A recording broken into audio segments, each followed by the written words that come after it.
ఉమ్మడి పశ్చిమ గోదావరి జిల్లా తణుకు నియోజకవర్గంలో రాజకీయం వేడెక్కిందనే చెప్పుకోవచ్చు. ఓ పక్క మంత్రి కారుమూరి నాగేశ్వరరావు ప్రజా దీవెన యాత్ర పేరుతో తణుకు నియోజకవర్గాన్ని చుట్టేస్తున్నారు. మనతో మంత్రి కారుమూరి ఉన్నారు. సరే ఏంటి మీరు ఒక పక్క ఇప్పటికే గడప గడప చేశారు, మళ్ళీ ప్రజా దీవెన యాత్ర అంటున్నారు. ఏంటి దేని గురించి మళ్ళీ అధికారంలోకి రావడానికి ప్రణాళిక, లేకపోతే ఏ విధంగా చూడాలి ప్రజా దీవెన యాత్రని? ఏది చేసినా ప్రజల కోసం ఈ రాష్ట్ర ముఖ్యమంత్రి జగన్మోహన్ రెడ్డి గారు మాకిచ్చే గడప గడప అది కంప్లీట్ చేయటం, దాంతోపాటు నేను ప్రజా దీవెన యాత్ర అని చెప్పి నేను నా ప్రజల దగ్గరికి వెళ్తున్నాను. ఇంకేమేమి పనులు పెండింగ్ ఉన్నాయి, ఏమేమి ప్రాబ్లమ్స్ ఉన్నాయి అన్నీ కూడా తెలుసుకుని ఈ 3 నెలల లోపల అవజేసి అయితే అవజేసి, లేకపోతే ఎలక్షన్ తర్వాత వచ్చేది ఎలక్షన్ తర్వాత చేస్తానని చెప్పుకుంటా నా ప్రజలతో కలిసిమెలిసి వస్తున్నాను. ఈ ప్రజా దీవెన యాత్రలో ప్రజలు అడుగడుగునా కూడా నాకు స్వాగతం పలుకుతున్నారు.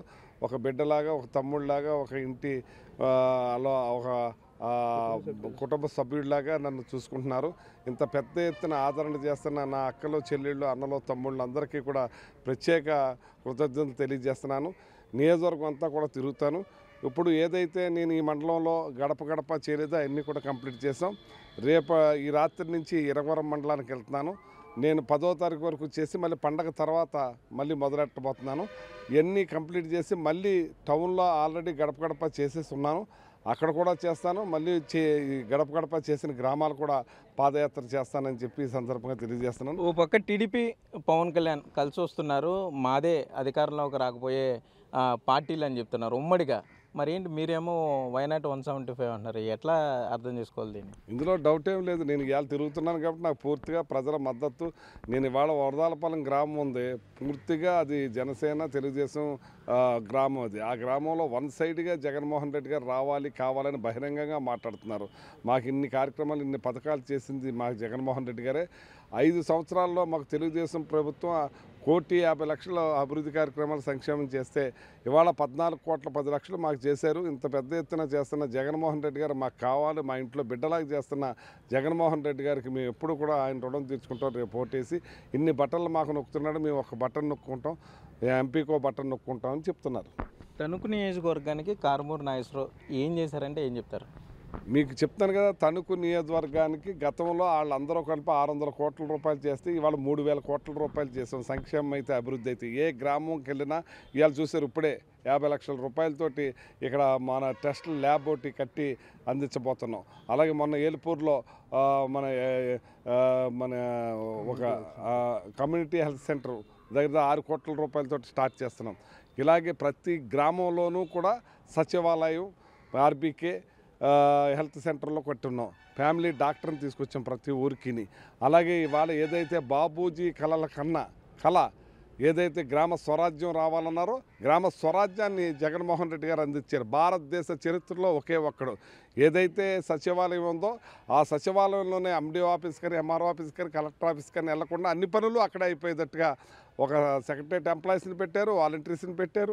పెద్ద ఎత్తున గ్రామ అభివృద్ధులు చేస్తూ ఉన్నాం. కళ్ళకు కట్టినట్టు కనపడతా ఉన్నాయి. ఇంత పెద్ద ఎత్తున అభివృద్ధి కార్యక్రమాలకు వాళ్ళకి కనపడుతున్నాయి. ఇచ్చేదంటే వాళ్ళు 200 పెన్షన్లు ఇస్తే 450 పెన్షన్లు ఇచ్చే డబల్ చేసి ఉన్నారు జగన్మోహన్ రెడ్డి గారు. అంచేత ఇవాళ అభివృద్ధి జరిగింది, మాకు ఆయనే కావాలి, ఆయనే రావాలంటున్నారు. అలాగే ఏదైతే కోవిడ్లో 2 సంవత్సరాల్లో కూడా భారతదేశంలోనే, ప్రపంచంలోనే జగన్మోహన్ రెడ్డి గారు అత్యధిక టెస్టులు చేసి అత్యధిక కాస్ట్లీ 80,000, 2 లక్షల ఇంజక్షన్లు కూడా ఫ్రీగా చేసి ప్రజల్ని కాపాడుకున్నాం. ఇక్కడ అన్ని రకాలుగా కూడా మన ప్రజల్ని పెద్ద ఎత్తున చూసుకున్నాం. కాబట్టి రావాలి జగన్, కావాలి జగన్ అంటున్నారు. ఇంకా ఏమున్నాయి తణుకు నియోజకవర్గానికి ఇంకా ఇది చేయాల్సి ఉంది అని, లేదా ఏ హామీలతో ప్రజల్లోకి వెళ్దాం అనుకుంటున్నారు? ఎన్నికల ప్రణాళిక ఏ విధంగా ఉండబోతుంది? అసలు ప్రజలే ఏం అడుగుతలేదు. ఇన్ని అభివృద్ధి కార్యక్రమాలు చేశారు, మాకు కొన్ని ఇంక రోడ్లు ఉన్నాయి, డ్రైన్లు ఉన్నాయి, అవి చేస్తే చాలంటున్నారు. మ్యాక్సిమం ఈ ఎలక్షన్ లోపే చేయడానికి ట్రై చేస్తున్నాం, కానీ ఎలక్షన్ తర్వాత చేస్తామని చెప్తున్నాం. చాలా బాగా ఎక్కువ పనులు చేస్తున్నాం ఇప్పటికీ. కారుమూరి నాగేశ్వరరావుకి కొద్దిగా కోపం ఎక్కువ, ఆయన కొంత ఇదిగా మాట్లాడతారు అని ప్రతిపక్షాలు అంటున్నాయి. వారికి ఏం సమాధానాలు చెప్తారు? వాళ్ళకి ఏమీ దొరక ఏదో బురదజిమ్మే కార్యక్రమం చేస్తున్నారు. నా కార్యకర్తలు, నాయకులు నా గురించి తెలుసు, నా మనసులో ఏముండదని. నేను ఏదైనా మన కుటుంబ సభ్యుల్లో కలిసిపోతున్నాం, అందరూ వాటిగా ఉంటున్నాను, అందరితోటి ఉంటున్నాను. ఆ రకంగా ఈర్ష్యతోటి, ద్వేషంతో ఏదో బురదజిమ్మాలని చేసే కార్యక్రమమే అది. రాబోయే ఎన్నికల్లో ఎంత మెజారిటీ ఎక్స్పెక్ట్ చేస్తున్నారు? నేను ఎప్పుడు కూడా గెలిపే కోరుకుంటాను. మెజార్టీ అన్నది నేను ఎప్పుడు చెప్పను. అది నాకు అంత ఇష్టం లేదు కూడాను. నేను గెలుస్తాను ఇక్కడ 100%. జగన్మోహన్ రెడ్డి గారు మరి 175 మొత్తంలో ఖచ్చితంగా అందులో డౌటే లేదు. ప్రజలు అలా కోరుకుంటున్నారు. ఆయన కూడా ఒకటే అంటున్నాడు, మీ ఇంటికి లబ్ధి చేకూరితేనే, మీకు న్యాయం జరిగిందంటేనే, మీకు పథకాలు వచ్చినాయి అంటేనే, మీకు లబ్ధి చేకూరిందంటే నాకు ఓటేయండి అంటున్నాడు. అంత గొప్ప ముఖ్యమంత్రి భారతదేశంలో ఎవరుంటారు? మరి అంత వైనాట్ 175 అనేటప్పుడు ఎందుకు క్యాండిడేట్ల మార్పు జరుగుతుందని ప్రతిపక్షాలు అడుగుతున్నారు. ఎందుకు ఇంటర్ స్టేట్ ట్రాన్స్ఫర్లు కూడా చేస్తున్నారని కూడా వారు విమర్శించే పరిస్థితులు ఉన్నాయి. మా కుటుంబంలో మేము రకరకాలుగా సర్దుకుంటాం. ఒక ఇల్లు కట్టినప్పుడు 5-6 బెడ్రూమ్లు ఉన్నప్పుడు ఈ బెడ్రూమ్లో నువ్వు ఉండాలి, ఈ బెడ్రూమ్లో నువ్వు ఉండాలి, అలా మేము సర్దుకుంటున్నాం. అంతేకాని దాని గురించి మా ఇష్టం, మా కుటుంబం మేము సరి చేసుకుంటున్నాం అంతే. కారుమూరి నాగేశ్వరరావు 2024కి సంబంధించి అంటే స్పష్టమైన హామీ ఏమైనా వచ్చిందా? జగన్ గారి దగ్గర మళ్ళీ మంత్రిగా కారుమూరి ఉండబోతారు, కష్టపడి పనిచేయమని అట్లా ఏమన్నా? ఎప్పుడు కూడా జగన్మోహన్ రెడ్డి గారు ఇది ఇస్తాను అది ఇస్తాను చేయమని ఎప్పుడు చెప్పడు.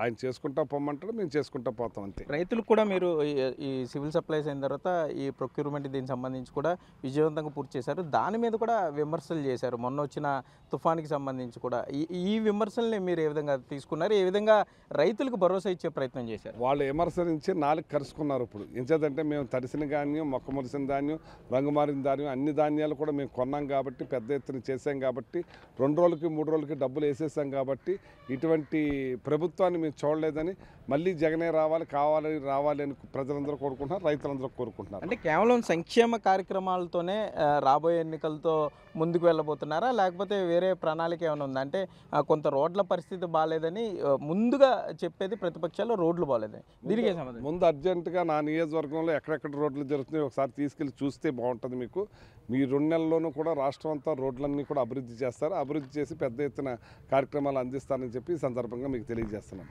ఓకే, మీ జిల్లాలో ఉమ్మడి పశ్చిమ గోదావరి జిల్లాలో వైఎస్ఆర్సీపీ తరఫున ఎన్ని సీట్లు ఎక్స్పెక్ట్ చేస్తున్నారు? టీడీపీ జనసేన క్లీన్ స్వీప్ చేస్తామని చెప్తున్నారు.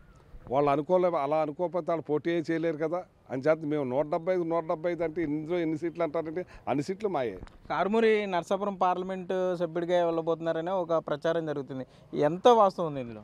ఇది తెలుగుదేశం వాళ్ళు దుష్ప్రచారం చేస్తున్నారు కావాలని. ఎందుకంటే నేను లేకపోతే ఇక్కడ ఈజీగా నెగ్గేయచ్చని చూస్తున్నారు వాళ్ళు. ఎట్టి పరిస్థితుల్లో నన్ను జగన్మోహన్ రెడ్డి గారు ఇక్కడే పెడుతున్నారు, ఇక్కడే పోటీ చేస్తాను, ఇక్కడ నేను తిరుగుతున్నాను, చేసుకుంటున్నాను. టీడీపీ అభ్యర్థి నుండి పోటీ ఎక్కువ ఉంటుంది అనుకుంటున్నారా? అంటే ఓవరాల్ జిల్లాలో జనసేన పార్టీ అభ్యర్థుల నుండి పోటీ ఎక్కువ ఉంటుంది అనుకుంటున్నారు? ఎందుకంటే గత ఎన్నికల్లో చూస్తే 2 పార్టీలకు వచ్చిన ఓట్ల శాతాన్ని చూస్తే 2 ఓట్లు కలిపితే గ్యారంటీ విన్ అని కూడా వాళ్ళు చెప్తున్నారు.